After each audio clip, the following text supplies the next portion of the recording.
Bonjour, j'espère que vous allez bien. Dans le cadre de cette chronique, on parle de rentabilité. Est-ce que mon immeuble est rentable? Comment je peux savoir si l'immeuble que je convoite est rentable? Alors, je me présente, je suis Stéphanie Milot, investisseuse. J'ai bien de la misère à dire investisseuse immobilier. Puis effectivement, j'ai tendance toujours à dire investisseur, mais c'est investisseuse. Et ça prouve qu'il n'y a pas beaucoup de femmes en immobilier. Donc, investisseuse immobilier, fondatrice du programme Immo Réussite, un programme en ligne dans lequel on vous enseigne les meilleures stratégies en immobilier pour entrer sur le marché immobilier. Et oui, la rentabilité, c'est le nerf de la guerre. Hein? On en parle beaucoup, j'en parle beaucoup dans Immo Réussite, puis c'est vraiment, vraiment important. Donc aujourd'hui, je vous donne trois éléments à considérer vraiment importants. Premièrement, moi, je dis toujours, votre courtier peut vous aider à calculer est-ce que l'immeuble que je convoite va être rentable. Et un des meilleurs conseils que je peux vous donner, puis je vous le dis par expérience, choisissez un courtier immobilier qui est spécialisé dans le multi-locatif si vous décidez d'aller vers cette option-là. Donc, par exemple, si vous dites, moi, je veux m'acheter un 6 logements, un 8 logements, prenez quelqu'un qui est spécialisé dans le multi-logement et non pas un courtier qui est habitué dans le résidentiel. Pourquoi?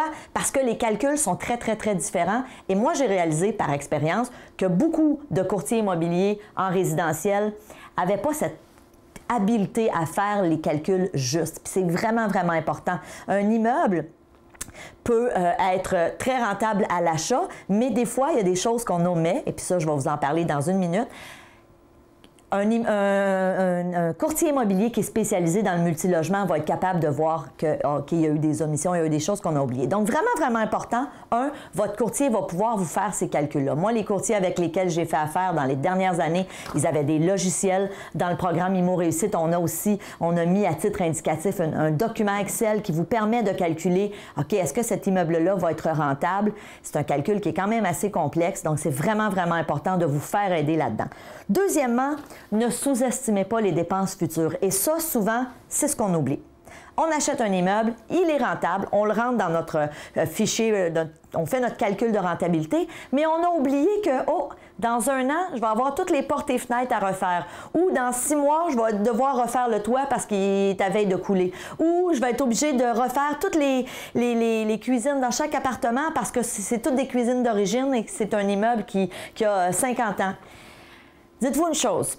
Si vous achetez un immeuble, puis moi j'ai acheté un immeuble il y a quelques années, l'immeuble tous les logements, c'était 16 appartements, étaient tous en tapis. Ben, dites-vous une chose, je savais pertinemment que quand le locataire allait quitter, j'allais avoir à faire des rénovations. Alors, c'est pas grave, il faut juste le prévoir, il faut juste le calculer. Et dans votre offre d'achat, ça va faire toute la différence. Vous allez être capable de prévoir ces coûts-là puis dire dans une période de, exemple, 0 à 5 ans, voilà les investissements que je vais devoir faire. Et ça se calcule dans votre calcul de rentabilité. Troisième point super important à considérer, n'oubliez jamais que le listing, donc la fiche descriptive de la propriété, très souvent ne comprend pas toutes les dépenses. Et ça, je vous le dis, là, j'ai vu ça des tonnes de fois, surtout avec des courtiers immobiliers qui ne sont pas nécessairement spécialisés dans le multilogement.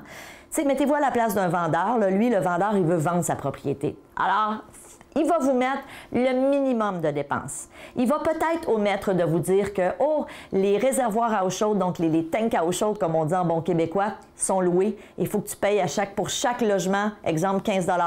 C'est parce que, excuse-moi, mais ça change ton calcul de rentabilité. Le propriétaire va peut-être omettre de vous dire que pour déneiger, ça coûte tant. Et évidemment, un courtier immobilier expérimenté va faire ces demandes-là. OK? Super, super important. Et à la limite, votre notaire aussi va faire ces demandes-là. Mais rendu au notaire, il est pas mal trop tard. Donc, super important, assurez-vous de poser les bonnes questions, de vous assurer que ce que vous voyez sur la fiche descriptive, il n'y a pas d'autres dépenses. Autre chose aussi, un exemple très simple, et ça, je l'ai vécu il y a quelques années.